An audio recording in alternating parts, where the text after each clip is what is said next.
Hello there everyone, it is Toby from TIJ Music and welcome to a new album review. And today it's time for the first debut AC/DC international release. As you can see, I'm wearing my AC/DC top today.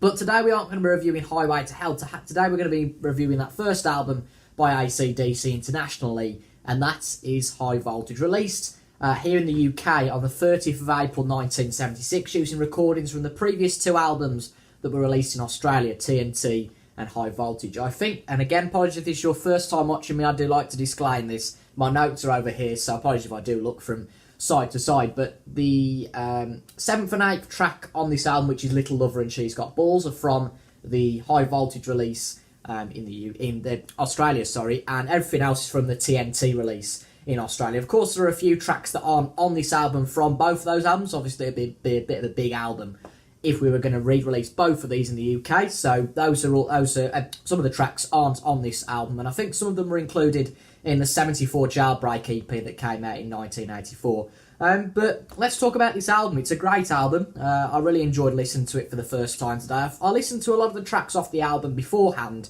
probably about 6 or 7, but there are a few of the deeper cuts I hadn't listened to before, and I really enjoyed listening to AC/DC's first album.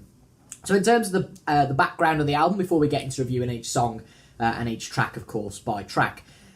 In December 1975, the head of Atlantic Records in the UK, Phil Carson, signed AC/DC to a worldwide deal. And when they come to the UK, a lot of people thought they were punk, because, of course, the punk era was big at the time, sort of 1976, 77 and late 70s in that regard, and a lot of people thought that AC/DC were punk. Of course, this was rubbish. AC/DC weren't punk, and they were misrepresented a little bit in the first few years. But as I've said before, it's their debut album internationally. It went gold in the UK, 3 times platinum in the US, so I'm guessing that's mostly down to success of the later albums rather than initial album buys. But still, at the same time, it doesn't matter because it still went pretty big around the world, and as I've said here, but most likely after later, more popular albums. So just a few reviews of the album, and a few of these are pretty scathing, to be quite honest. The Rolling Stone review is quite infamous. An all-time low for hard rock. Lead singer, and this is an interesting quote, one that I think has been rubbished over the years quite a bit. Lead singer Bon Scott spits out his vocals with a truly annoying aggression, which, I suppose, is the only way to do it when all you seem to care about is being a star so that you can get laid every night. Stupidity bothers me. Calculated stupidity offends me. Yeah, that's harsh and a bit ridiculous, to be honest. And I think that Rolling Stone reviewer, that person who reviewed that, regretted those comments a lot, especially in later years.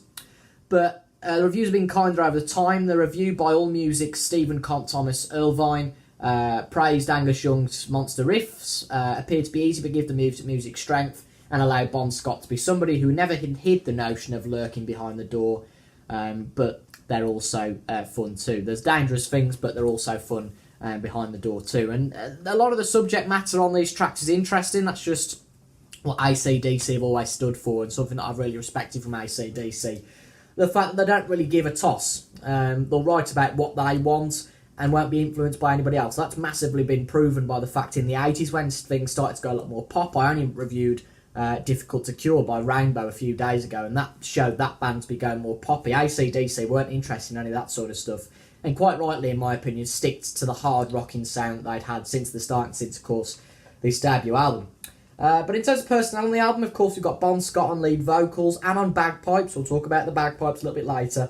We've got the Young brothers, Angus Young on that lead guitar, with Malcolm Young, the late Malcolm Young, unfortunately now, of course, on rhythm guitar and backing vocals. Mark Evans, who was the first bass guitarist for AC/DC on this international release, he was on bass guitar on most of the tracks and played on the first 3 albums of AC/DC, so this one, Dirty Deeds Done Dirt Cheap and Let There Be Rock, but he was replaced by Cliff Williams afterwards. Basically, Angus and Mark didn't get on, they had a bit of a ding-dong. Phil Rudd was on the drums on all tracks apart from one, and I'll say that a little bit later as well. George Young, which is their brother, Angus and Malcolm's brother, of course, and also the producer. He was bass guitar on tracks 7 and 8. And then the producers were Harry Vander and George Young for Albert Productions, of course, George Young being Malcolm and Angus's older brother. That's pretty much it when it comes to the background. An interesting background to the album. It was their first one internationally, and the first glimpse that anybody outside of Australia really got to hearing any of AC/DC's music. So I'd love to get the LP for this at some point. As you can visibly see, I haven't got it, but I'd love to get the LP for this and build a little of an AC/DC collection over time. But let's now talk about the tracks. Let's get into the tracks. So all the tracks are all credited to Angus Young, Bon Scott and Malcolm Young. That's typical with the AC/DC writing, whether it was Bon Scott or Brian Johnson, it would be the vocalist and the two brothers who wrote the tracks. And apart from track 6, which is Can I Sit Next to You Girl, and that was just written by Angus and Malcolm. So after a fairly long sip of tea, we are ready to get into the tracks. And the first track, it's an anthemic track, and it opens up the album really nicely. It's A Long Way to the Top, If You Wanna Rock and Roll. A brilliant track for me. One I'd heard before, one that's really anthemic, and the years have been really nice to this track. I remember searching a few months ago for rock anthems, if you like, on Google, and this was one of the first ones mentioned, and I thought as a big AC/DC fan, I was quite proud of that, because this track wouldn't really be classed one of the all-time greats of AC/DC, but great to see that years after it's really been appreciated. Now, it's got a great anthemic feel. The use of bagpipes on the track was actually influenced by George Young, the producer, and of course, Angus and Malcolm's brother. He reckoned that it would just add a little bit more to the track. This track had been recorded before, and he felt the bagpipes would add a little bit more to the track. The call and response between the bagpipes and the guitar is absolutely awesome, and it's just brilliant. Funnily enough, Bon Scott played the bagpipes in this track. A bit of a weird story about this. He was in a pipe band before he joined AC/DC, so George thought, brilliant, he can play the bagpipes. Bon Scott played the drums in the van, so not exactly the best, but he did oblige, although he never played bagpipes before, but with the performance, you couldn't tell it. It's a brilliant performance. And it's an absolutely fantastic track. It's got a great riff and a great beat, and that's not surprising given a lot of AC/DC's work. They really started them in to go on with this track. It's not been played since 1980, out of respect from Brian Johnson, because this was really one of Bon Scott's most influential tracks and one of his signature tracks, so fair enough. And it went to number 5 in Australia with the release of the original Aussie album in December 1975. But we're going to start this album. I very rarely give this rating. We're going to give this a 10 out of 10. It's an awesome song. It's a great anthem. It's one I enjoy listening to a lot. And it's got a real transferable feel over to radio, and it's a great anthem, so I have to give that a 10 out of 10. And then moving to track 2, the first of the album tracks, given it wasn't a single of any type. It's Rock and Roll Singer, which I hadn't heard before, but I actually think it's a really good track. It's a really catchy one. It has a similar catchiness to It's a Long Way to the Top, and actually sounds very similar. It's not really original in the subject matter, albeit that a lot of tracks are like this, that, I'm going to be a rock and roll singer, yeah, I'm going to get to the top. But as I said, AC/DC, I don't really think cared. Their music is very basic, but it does the job, it does the treat. That's exactly what you sign up for when you listen to AC/DC. It is pure DC, I've just said here actually. It's not much depth, but great guitar riff and vocals. It's an awesome track, bit of a longer track, which seems to be the norm on this album. I'm interested to see that all of these tracks, apart from TNT, are over 4 minutes, which is great. So no radio tracks necessarily on the album. But I'm going to give this one an 8 out of 10. Not quite as good as the first track, but still a very good track, and it deserves an 8 out of 10 personally, I think, from me. So the third track we move on to is one of the more blues rock tracks on the album. It's The Jack. Played live on all 3 albums that I've got, 3 live albums. That's If You Want Blood, of course, with Bon Scott. I think it was played... I might be wrong. It might have been played on one of the deep cuts off the Bonfire Vaults compilation. It was also played at Live in Donington and Live at River Plate, the last 2, of course, being Brian Johnson's performance. And I think he does perform the song a little bit better than Bon Scott, and it's not my favourite off the album, I'll be completely honest. But the slow version is good. Again, it's a little bit more of an album track to me rather than one of the greatest, but that being said, it's still a good track, good bluesy track, good slow track. Lyrics are good, everything ticks the box. But it's just not quite a great track. It's a good track, but it's not quite gone over to great. So I'm going to give this one a 7 out of 10, but still a good track. Then we move on to probably my least favourite track on the album, Live Wire. I'm going to give this one a 6 out of 10. I've listened to this a few times now. I'd listened to this beforehand. I think I had the iPod on shuffle and this one came on, and I thought, it's a decent track, nothing more, nothing less, and I thought, I'll try it again today. And it just doesn't really do much for me. I'll still give it a 6 out of 10 because it's certainly a decent track. But it's nothing special, despite listening to it several numbers of times. You guys that have been around here for a long time will know I tend to give a little bit of prejudice and discrimination to those tracks I haven't heard too many times. Blimey, that's a bit of a awkward one. Tracks I haven't heard that many times. But oh my God, I can't get my words out today. I've listened to this one several times. It's a decent track, but probably the weakest one off the album. That's just my personal opinion.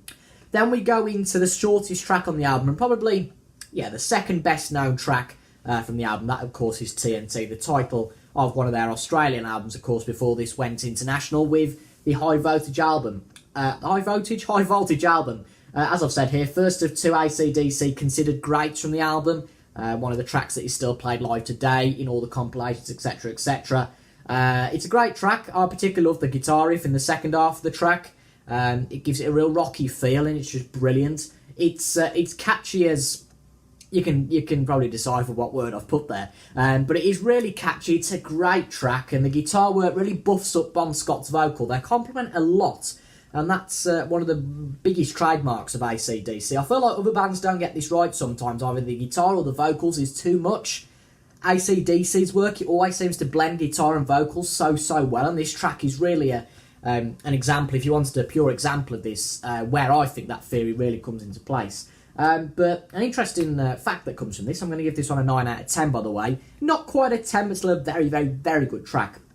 Lock Up Your Doors, which of course is one of the lines from the song, was actually used as the title of their 1976 UK tour. So, no daughters going to that one, unfortunately, for AC/DC. I presume it'd be a very male audience, but that's not really much of a surprise. So then, I presume, I didn't really look at this, but this might be moving on to side 2 of the album if you're looking at the LP, but just looking from tracks 1 to 9. We're now gone to track 6, which, as I mentioned earlier, is the only one not written with Bon Scott. It was just Angus and Malcolm, and the reason for that, it was recorded in 1974, the first version with Dave Evans, their first singer. This is the actual version, the second version with Bon Scott from 1975. And although the 1974 version was a single, we're not going to worry about that because that, of course, isn't on the album and therefore is kind of irrelevant. So we're going to talk about the 1975 track. I'm surprised this wasn't a main single because it's got a real catchy nature and a really good nature. It was the B-side on It's a Long Way to the Top, 2 of the best tracks from the album, actually. It's a great, catchy track, great guitar riffs and rhythm, and yeah, it's got, I wouldn't say a disco feel, that's wrong, but it's a great track. You know, if the lyrics were given to someone a little bit more soft rock, it would work. That's what I'm trying to kind of say there. It's got a great listenable quality. It's a great track, but as I've said, don't confuse it with the 1974 version. But it's a great, real good track. It's one I'd listened to 1 or 2 times before, but not in serious detail. I hadn't really noticed it, but it's a great track. I love it, and it's a 9 out of 10 for me. Again, still not quite the 10. I think that It's a Long Ways up there. You know, other tracks a little bit further down, but that bar is really hard to get to, but still a 9 out of 10, which is a really good accolade for a track. On the album, there we move into track 7, which is Little Lover. Funnily enough, track 7 given a rating of 7. It's the second blues rock track on the album. It's, got a blues rhythm, much like the Jack. It's also similar in terms of quality, I feel, to the Jack. It's perfectly listenable. Of course, the first track being played a lot more over the years, so this one, for me, got a little bit more of a raw quality, just off listening to it less times. But yeah, it's not one of the best in my opinion. The Jack got a 7, so this one's going to get a 7 the same. It's just a little bit too similar to the Jack, but the guitar work, as always, is absolutely awesome. Penultimate track time, then we are getting through these quite quickly, but with AC/DC, the great thing is, compared to a band like Pink Floyd, there isn't really much meaning to these songs, and funnily enough, this next track encapsulates that perfectly. Track 8. She's Got Balls. This one really proves that AC/DC could write a melody about pretty much anything going.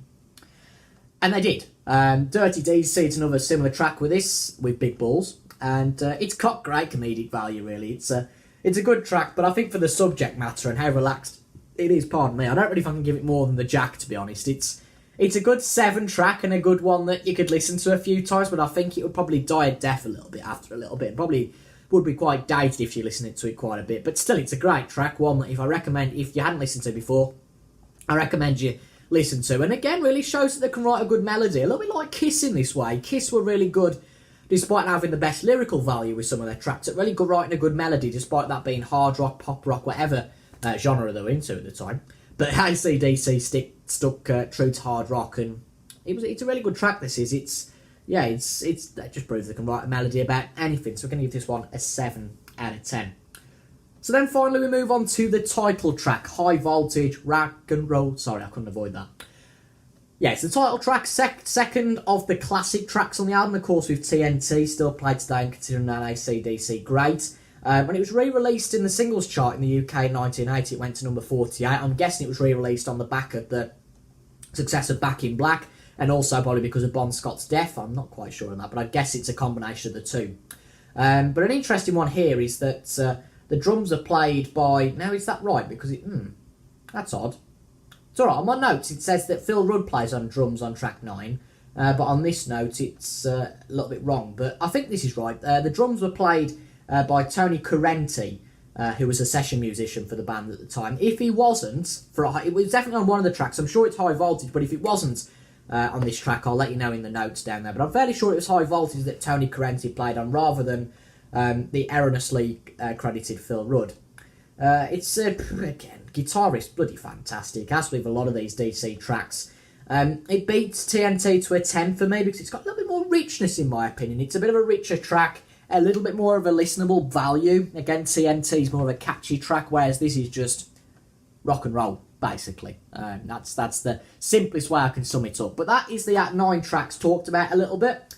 And of course, because we've given 9 ratings, we can now look at the verdict, which I'm a little bit surprised at. A little bit low, but again, it happens. I just tend to review the tracks individually and then give a verdict. I don't like to put, right, a 9 out of 10 album out the box. I like to use all of the tracks, because of course all of the tracks comprising the album, so it would be nasty to leave out a good track or a bad track to sway it one way or the other. So this comes out as a verdict as an 8.1 out of 10, which is a pretty good rating, to be honest. It's a 4 out of 5, and yeah, it's a great album. This compares to, I rated Back in Black 8.6, so pretty close to Back in Black, which is a little bit of a surprise for me.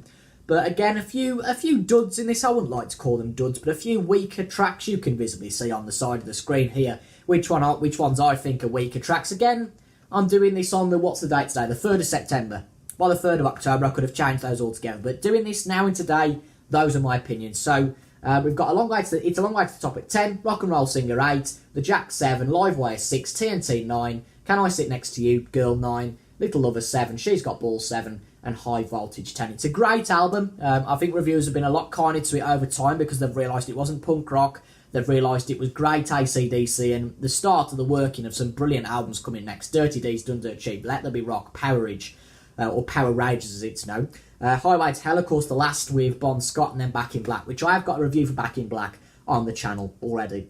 But that's going to be it for today's video. We've got a little bit of an audience growing now on the channel, which is absolutely fantastic. So if you are new to that audience, make sure to subscribe for weekly album reviews and top 10s of all the bands I love, and all the artists I love, of course. But check out the 4 elements of the end screen. Then will be the Back in Black review on there, and some other related content that I think you guys will enjoy. And thank you very much for your company. I appreciate you staying to the end. Let me know what you think of High Voltage down below, whether you want to give it a rating, talk about the tracks, dispute what I've said. Of course, it's all down to personal opinion. I'd love to have a debate with you guys down in the comments. But for now, thank you very much for your company. I've been TIJ Music. I'm Toby from TIJ Music. And until the next time, I will see you guys later on. Thank you for watching and for your company, and I'll see you guys later on. Goodbye for now.